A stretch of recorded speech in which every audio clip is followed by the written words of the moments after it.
మీరు రాత్రి 10 గంటల 40 నిమిషాలకు మీరు రిజెక్షన్ అని చెప్పి మేము అప్లై చేసింది 5 రోజుల కింద. ఒకవేళ మీరు నిన్ననో మొన్ననో రిజెక్షన్ చేస్తే మేము కోర్టు ద్వారా పర్మిషన్ తీసుకుంటుంటే, ఈరోజు ముఖ్యమంత్రి గారు ఎక్కడన్నా పోతేనేమో అందరిని అరెస్ట్ చేస్తున్నారు ప్రతిపక్ష పార్టీలని. వాళ్ళేమో ఇష్టానుసారం ర్యాలీలు చేసుకోవచ్చు. సెక్రటరేట్ రిస్ట్రిక్టెడ్ ఏరియా, సెక్రటరేట్ ముంగట కూడా ముఖ్యమంత్రి గారు పాదయాత్రలు చేసుకోవచ్చు. కానీ ప్రజాస్వామ్యం లోపల మాకు హక్కు లేనట్టు, మా అస్తిత్వం, మా సికింద్రాబాద్ ప్రజలు 220 సంవత్సరాల చరిత్ర ఉన్నటువంటి మా ప్రాంతాన్ని, మా ప్రాంతం పేరు లేకుండా మా అస్తిత్వం మీద దెబ్బ కొట్టినప్పుడు ప్రజాస్వామ్యబద్ధంగా మేము నిరసన చెప్పేటువంటి కార్యక్రమాన్ని ఈరోజు ఏర్పాటు చేసుకున్నాం.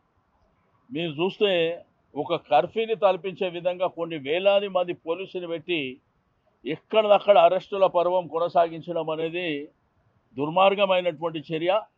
దీన్ని తీవ్రంగా ఖండించడమే కాకుండా మళ్ళీ ఫస్ట్ వీక్లో కోర్టుకు పోతాం, న్యాయపరంగా పర్మిషన్ తీసుకొని మళ్ళీ ర్యాలీ కంటిన్యూ చేస్తామని చెప్పి నేను ఈ సందర్భంగా తెలియజేస్తూ ఉన్నాను.